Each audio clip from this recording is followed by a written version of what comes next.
नमस्कार, स्वागत है आपका। आपके साथ मैं दीपेश बरगले। आज बात छत्तीसगढ़ के बस्तर की, जहां अब विकास की चर्चा होती दिखाई दे रही है। ये वही बस्तर है जिसे हमेशा नक्सलियों से जोड़कर देखा जाता रहा है, लेकिन अब भूपेश सरकार की पहल से इस क्षेत्र का विकास हो रहा है। मुख्यमंत्री भूपेश बघेल ने दंतेवाड़ा के आबूझमाड़ में इंद्रावती नदी पर बने पुल का उद्घाटन किया। इस मौके पर भूपेश बघेल ने इस पुल के फायदे भी बताए हैं। दरअसल इस पुल निर्माण के दौरान नक्सलियों ने इसे प्रभावित करने की पुरजोर कोशिश की। वो तमाम षड्यंत्र रचे गए जिसके जरिए इस पुल के निर्माण को बाधित किया जा सके। ग्रामीणों को प्रताड़ित किया, पवनार गांव के पूर्व सरपंच पोसे राम की हत्या तक कर दी, जिसके नाम पर इस पुल का नाम रखा गया है। अब इस पुल के लोकार्पण होने के बाद भी कई सवाल पनप रहे हैं। भूपेश सरकार में आखिर बस्तर कितना बदल रहा है, यह महत्वपूर्ण सवाल है। क्या भूपेश सरकार में बस्तर का विकास हो रहा है? बस्तर के विकास से क्या 2023 में कांग्रेस को फायदा हो सकता है? भूपेश सरकार की विकास नीति से छत्तीसगढ़ कितना बदल रहा है? ये बहुतेरे सवाल हैं जिनके जवाब तलाशेंगे। पहली रिपोर्ट देखिए।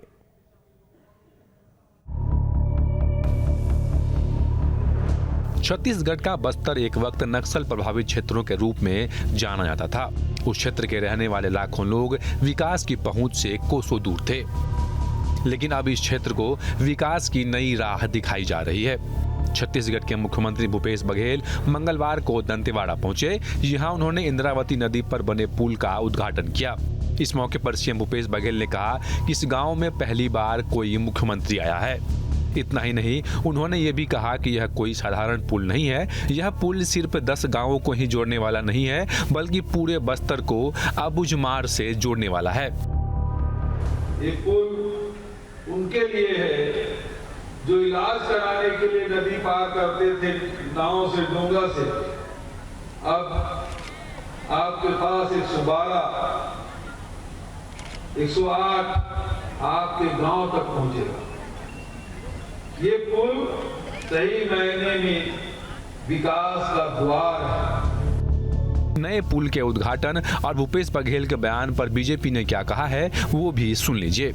3 वर्षों से जब से इनकी सरकार है, भारतीय जनता पार्टी इनसे पूछती है पुल पुलिया क्यों नहीं बनाते, स्कूल कॉलेज अस्पताल क्यों नहीं बनाते, तो ये कहते हैं कि हम कंक्रीट का जंगल नहीं बनाते, हमारा विकास का पैमाना अलग है।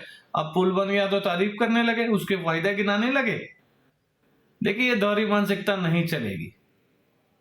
छत्तीसगढ़ में नक्सल प्रभावित इलाकों में विकास का जो काम भारतीय जनता पार्टी की सरकार ने किया, केंद्र ने जो सहयोग दिया है, उससे सुदूर वनांचल क्षेत्रों में भी सड़कें हैं, पुल हैं, स्कूल हैं। भूपेश बघेल जब से प्रदेश के मुख्यमंत्री बने हैं, उन्होंने इस क्षेत्र के विकास को लेकर काफी दिलचस्पी दिखाई है। यही वजह है कभी नक्सलियों का गढ़ कहे जाने वाले इस क्षेत्र में लगातार विकास के काम हो रहे हैं। Team news state. आबूझमाड़, जिसे नक्सल गढ़ कहा जाता है, माना जाता है, ऐसा क्षेत्र जहां पर नक्सलियों का अपना वर्चस्व है, अपना दबदबा है, और ऐसे क्षेत्र में पहली बार प्रदेश का कोई मुख्यमंत्री पहुंचे और वहां पर इस पुल का निर्माण करे, उस पुल का लोकार्पण करे जिस पुल को बाधित करने के हर संभव प्रयास किए गए हो, तब फिर कई सवाल खड़े होते हैं। सवाल राजनीतिक लिहाज से भी खड़े होते हैं। कहा जाता है कि बस्तर की अब अगर बात करें तो सत्ता की चाबी वहीं से होकर छत्तीसगढ़ के किसी भी राजनीतिक दल को मिलती है, तो क्या इस लिहाज से भी ये पुल निर्माण बेहद महत्वपूर्ण है? चर्चा शुरू करते हैं। बाबूलाल शर्मा साहब हमारे साथ मौजूद हैं, वरिष्ठ पत्रकार हैं। सर, बहुत बहुत स्वागत है आपका। धनंजय सिंह ठाकुर जी हमारे साथ जुड़ चुके हैं, कांग्रेस के वरिष्ठ प्रवक्ता हैं। धनंजय जी, आपका भी बहुत बहुत स्वागत है। रस्मन शुरुआत हम राजनीतिक का नुमाइंदों से करते हैं, लेकिन आज बाबूलाल सर से पहली प्रतिक्रिया रहते हैं। सर, कैसे देखते हैं इस पुल के निर्माण को? बस्तर अंचल, आबूझमाड़ क्षेत्र के ग्रामीणों को तो फायदा होगा ही, लेकिन क्या 2023 के लिहाज से भी इस पुल के निर्माण को जोड़कर देखा जा सकता है? देखिए, आप जोड़ना चाहें पॉलिटिकली तो निश्चित रूप से जुड़ता तो है। हर विकास का काम जो है वो गिनाया तो जाता है। जब चुनाव आते हैं तो 2023 के चुनाव में इस निर्माण को भी गिनाया जाएगा, इसमें दो राय नहीं है, और हर पार्टियां करती है, इसमें गलत भी नहीं है।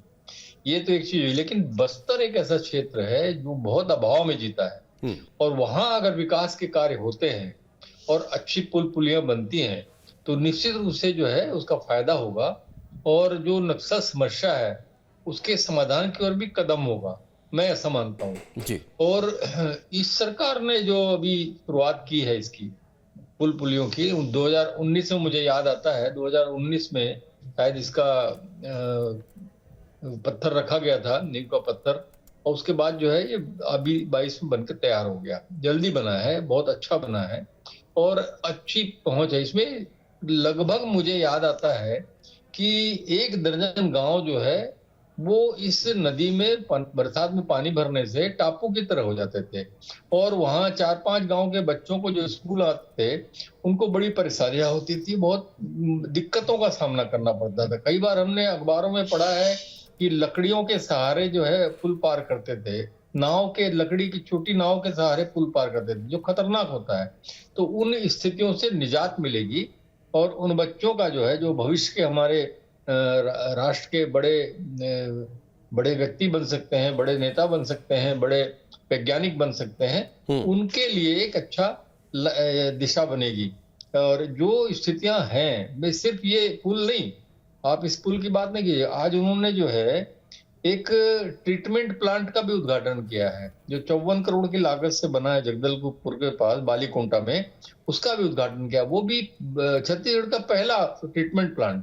और उसका जो फायदा है वो ये है कि नगर निगम जगदलपुर का जो क्षेत्र का जो गंदा पानी है वो इंद्रावती और दलपत सागर में शामिल होता था और दूषित प्रदूषित हो रहा था पानी। उसको जो है इस पूरे 10 नालों का पानी को एक पाइपलाइन में ले जा करके कैसे किया गया होगा, ये देखने योग्य बात है। जी, जी, हमारे लिए भी कौतूहल का विषय, हम जाएंगे देखने के लिए। एक पाइपलाइन में करके और उसको ट्रीटमेंट प्लांट तक पहुंचा के शुद्धिकरण 3 चरणों में करने के बाद उसको वापिस जो है वो दलपत सागर या इंद्रावती नदी में लाएगा, जिससे एक फायदा और होगा कि इंद्रावती नदी की जो धारा सूख रही है वहां भी पानी का प्रवाह बढ़ेगा।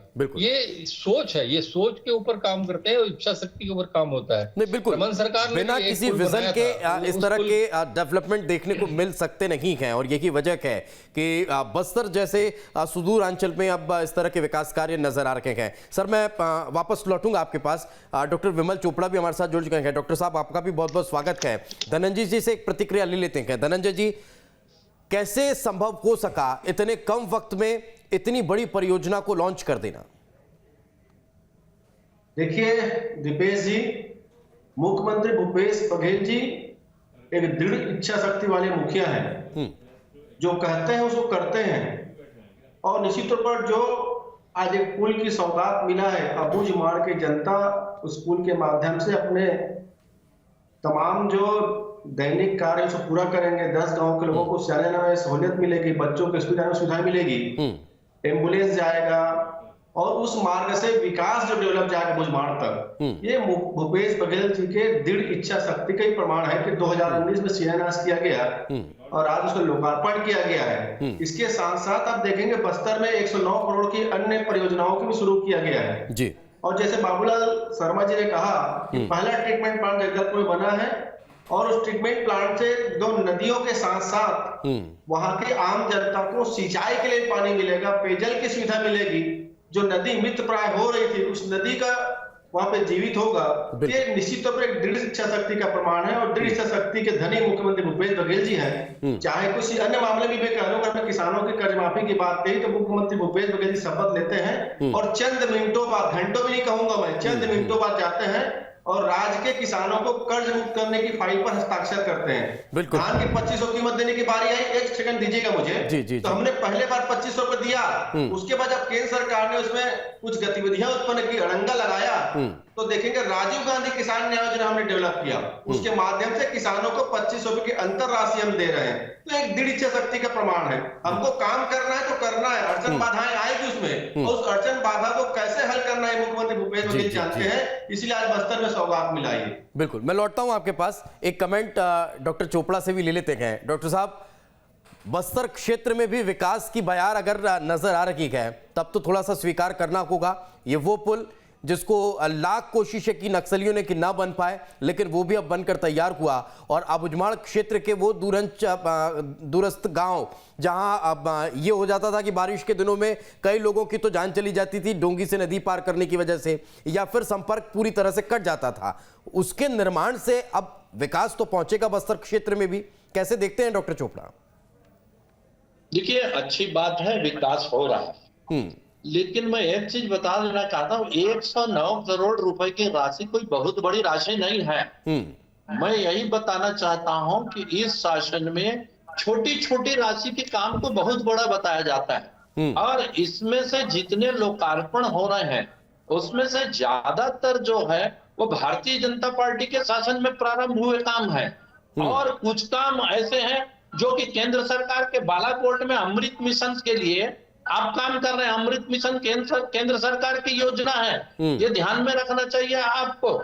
और मात्र 109 करोड़ रुपए में आप इतनी वाहवाही लूटने की कोशिश कर रहे हैं, जैसे 109 अरब रुपए का काम आप कर रहे हैं। दलपत सागर का सौंदर्यीकरण जो है वो भाजपा के शासन से चला आ रहा है उसमें। और अभी मैं कांग्रेस के प्रवक्ता जी की बात सुन रहा था कि किसानों को जो है 2,500 रुपए हम दे, अरे 350 रुपए जो 3 सालों में केंद्र सरकार ने समर्थन मूल्य बढ़ाया, वो 350 रुपए आप किसानों का हक क्यों मार रहे हैं? वो 350 रुपए मिला के आपको 2,2800 रुपए देना चाहिए, लेकिन केंद्र सरकार ने जो समर्थन मूल्य बढ़ाया है वो आपने जेब में रख रहे हैं। प्रधानमंत्री आवास के जो मकान हैं, 11 लाख मकान आपके कारण जो है वो गरीबों को नहीं मिल रहे हैं। 11 लाख परिवारों को आपने मकानों से वंचित किया है, कोई विकास की तैयार नहीं बन रही है।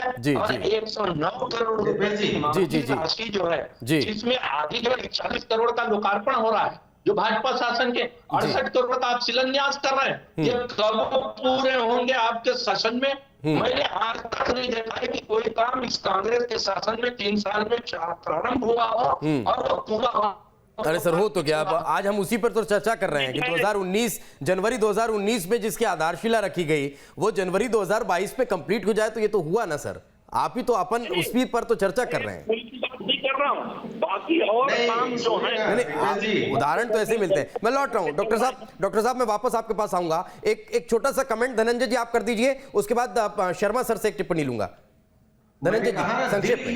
दृढ़ इच्छा शक्ति की बात मैंने कहा, हमको किसानों को 25 रुपए देना था। जब मोदी सरकार ने अड़ंगा लगाया, हमने राजीव गांधी किसान न्याय योजना बनाया, किसानों को अंतर की राशि दिया। इन्होंने प्रधानमंत्री आवास योजना बनाया, नरेंद्र मोदी जी की सरकार। खुद के योजना को चलाने की क्षमता मोदी सरकार पर नहीं है, राज्य सरकारों पर वह भार बढ़ा रहा है और यहाँ बैठ के बड़ी अरे ठीक है सर, ये जो आज हम जिस पुल की चर्चा कर रहे हैं उसका थोड़ा पैसा केंद्र सरकार से भी आया है ना सर। अरे ठीक है सर, हम आज जिस पुल का निर्माण, आज जिस पुल से छत्तीसगढ़ के बस्तर अंचल को जो सौगात मिल रही है सर, उसमें थोड़ा पैसा केंद्र का भी है, उस पर भी ध्यान दीजिए। मैं लौट रहा हूं धनंजय जी आपके पास। बाबूलाल शर्मा सर से एक महत्वपूर्ण सवाल।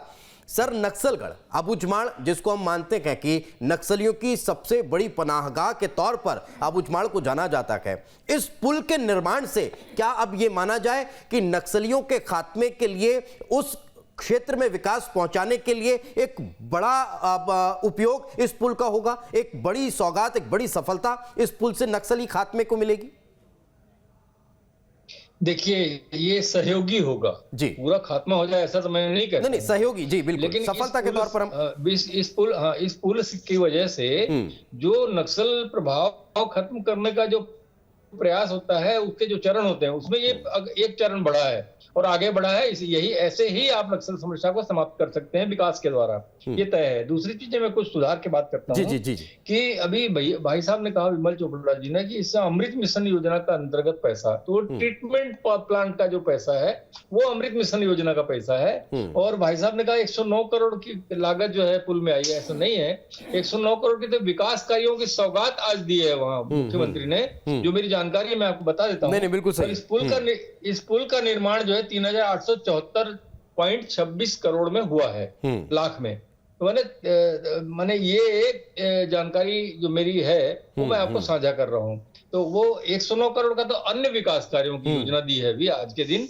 और ये, लेकिन निश्चित रूप से मैं एक बात स्वीकार करूंगा कि ऐसा नहीं है इंफ्रास्ट्रक्चर का काम जो रमन सिंह सरकार के द्वारा किया गया वो तो अभूतपूर्व है, उसको तो आप नकार नहीं सकते। हमने भी कई बार प्रशंसा उसकी की है और आज भी करते हैं।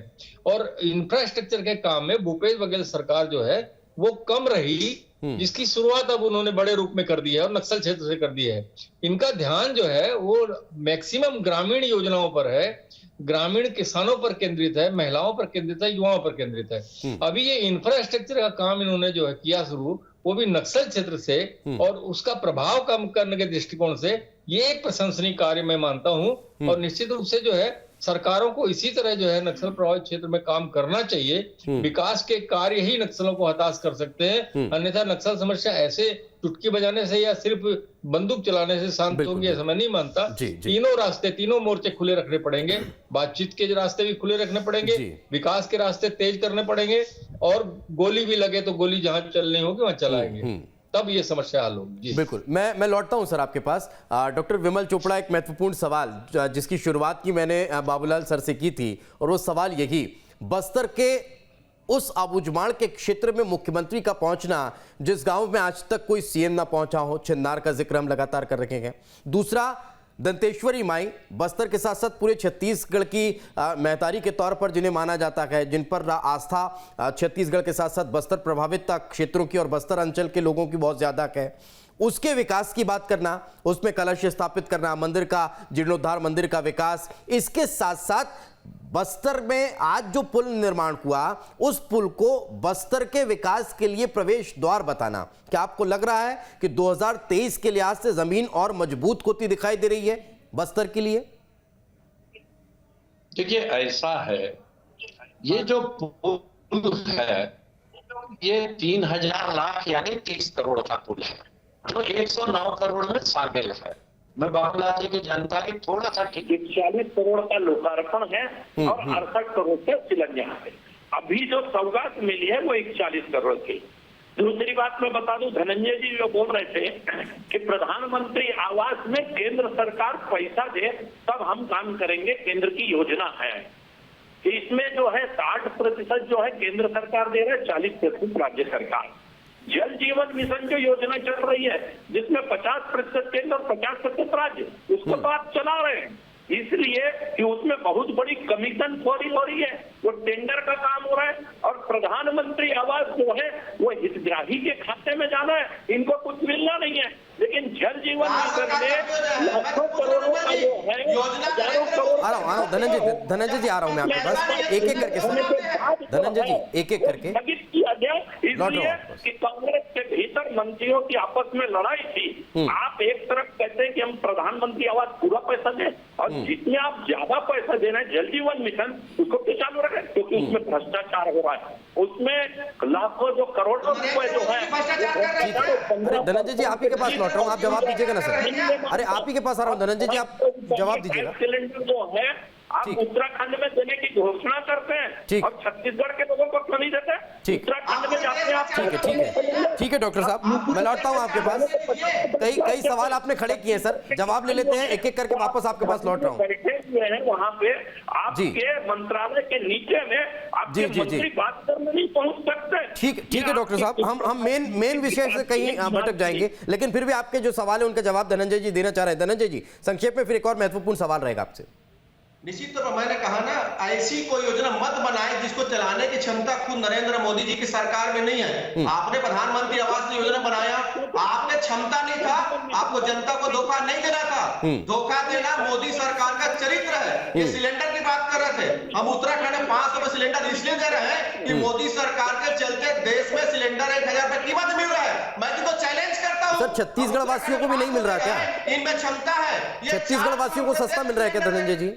हम तो कह रहे हैं, हम तो इनको चैलेंज कर रहे हैं ना। हम उत्तराखंड की समस्याओं को लेकर 500 सिलेंडर दे रहे हैं, इनमें क्षमता है 400 रुपए पूरे देश को सिलेंडर दे, जो कांग्रेस शासनकाल में मिलता था। मैं तो चैलेंज कर रहा हूँ ना विमल चोपड़ा जी। नहीं चलिए, मैं हालांकि उस विषय पर जाना नहीं चाह रहा हूँ, नहीं तो फिर डॉक्टर साहब ने जो सवाल खड़ा किया है डॉक्टर रमन सिंह ने, उस पर मैं पहुंचता। लेकिन धनंजय जी एक महत्वपूर्ण सवाल है, एक महत्वपूर्ण सवाल यह है सर, आप बार बार जिक्र कर रहे हैं कि केंद्र सरकार की योजना रहती है, अगर पैसा चलाने का नहीं है तो फिर प्रदेशों से कोई लिया जाता है। ये क्या 2014 के बाद ही देश में हो रहा है? उससे पहले ऐसा नहीं होता था कि कोई योजना है उसमें 60-40 और 40-60 का रेशो अब केंद्र और राज्य सरकारों के बीच रहा हो? ऐसा कोई उदाहरण आपके पास कि हाँ पहले नहीं होता था ऐसा? निश्चित तौर पर रहा है, पर ये बताइए 2014 के पहले केंद्र सरकार ने किस राज्य के आवंटन को रद्द किया है? बताइए 2014 के पहले प्रधानमंत्री आवास योजना का आवंटन किसने रद्द किया? नरेंद्र मोदी की सरकार ने रद्द किया। तो गरीब विरोधी कौन हुआ? नरेंद्र मोदी की सरकार विरोधी हुआ। कब कांग्रेस सरकार ने बोला हम पैसे नहीं देंगे? नहीं तो सिर्फ आवंटन किया, आवंटन को रद्द किया 2014 पहले एक घटना बताइए। नहीं, मैं उस मसले पर बहुत विस्तार से जा सकता हूं, लेकिन चूंकि सवाल यही है ना कि हम मैं आपका स्वागत करूंगा। नहीं, मैं इसीलिए हम किसी दिन बैठते हैं, इसी चर्चा पर बैठते हैं किसी दिन विस्तार से। उसका रीजन धनंजय जी सिर्फ इतना है, उसका रीजन सिर्फ इतना है। नहीं, मेरे पास तो सब है सर, मेरे से क्यों उलझ रहे हैं आप? डॉक्टर साहब से उलझिएगा, लेकिन जनता को पता चले ना। नहीं, जनता को सब पता है सर। 2014 के पहले केंद्र सरकार ने, ठीक है, अरे बहुत सारे उदाहरण हैं धनंजय जी, मैं तो छत्तीसगढ़ के लाखों गिरा दूंगा। डॉक्टर साहब संक्षेप में कुछ कहना चाह रहे हैं, फिर बाबूलाल शर्मा सर से एक सवाल रहेगा। पूछना चाह रहा हूँ साहब कि प्रधानमंत्री आवास में आपको 40% देना है, जल जीवन मिशन में आपको 50% राज्य को देना है। जल जीवन मिशन को चला रहे हैं क्योंकि वो टेंडर से काम हो रहा है। अब प्रधानमंत्री आवास में सीधा पैसा जो हितग्राही के खाते में जाता है, इनको पैसा ठीक है सर, लेकिन आज का विषय थोड़ा सा अलग है, हम इस पर से भटक रहे हैं। मैं बार बार आप लोगों को इंटरप्ट कर रहा हूं, लेकिन फिर भी आप अबुझमाड़ और बस्तर के विकास पर चर्चा ना करते हुए हम दूसरे विषयों पर भटक रहे हैं। बाबूलाल शर्मा सर को मैं लाना चाह रहा हूं। सर, एक महत्वपूर्ण सवाल फिर बस्तर के विकास को लेकर, इस पुल के निर्माण के बाद कितना और फायदा बस्तर अंचल को और आसपास के क्षेत्रवासियों को होता दिखाई देगा? शर्मा सर। बिल्कुल होगा। देखिए, कोई भी सरकार हो, अगर कोई अच्छा निर्माण करती है, जैसे रमन सिंह सरकार ने 2017 में जो है ब्लैक मेला पुल बनाया था, सबसे बड़ा पुल था वो बस्तर क्षेत्र में, तो उसका लाभ तो आखिर मिला ना, कुछ ना कुछ तो मिला। अब सवाल है कि आपकी सरकार जिस दिशा में बढ़ रही है, वो निश्चित रूप से एक रास्ता खुलेगा नक्सल क्षेत्र में। ये तो कम से कम चर्चा में पूरे देश में जाएगा कि भाई वहां निर्माण होने लगा बड़ा। एक बेहतर बात, अबुझमाड़ जैसे जगहों में मुख्यमंत्री जाने लगे, ये तो बात चलेगी ना पूरे देश में। तो जो हमारी छवि बनी हुई है छत्तीसगढ़ की कि अरे वहां तो नक्सल है, तो वो छवि में कुछ तो फायदा मिलेगा हमको, एक चीज। दूसरी चीज ये है कि बस्तर क्षेत्र के लोगों को 12 गांव में बता रहा था आपको, 1 दर्जन गांव है, जिसमें चेरपाल, तुमड़ीगुंडा, पाहुनार और कोरेगांव के स्कूली बच्चों को तो बड़ा बुरा हाल था। हमने पिछले दौर में देखा है कि लकड़ी के छोटे छोटे नाव में तैर करके जो है स्कूल जाते थे, रिस्क में जाते थे। तो वो सारी चीजें तो दूर होंगी तो कुछ तो राहत मिलेगी। बिल्कुल, कहीं ना कहीं एक बड़ा फायदा इस क्षेत्र को इस पुल के निर्माण से होता हुआ दिखाई दे रहा है। चूंकि समय का अभाव है, बहुत बहुत शुक्रिया आप तीनों मेहमानों को हमारे साथ चर्चा में जुड़ने के लिए। एक बात तो तय है कि जब जब विकास की बात होती है तब उससे होने वाले लाभों का जिक्र जरूर होता है, और अगर नक्सल क्षेत्र में इस तरह का विकास हो रहा है तब फिर समझा जा सकता है कि आम लोगों को इससे कितना फायदा होगा। इसी के साथ हमारी इस खास पेशकश में आज फिलहाल इतना ही। दीजिए इजाजत, नमस्कार।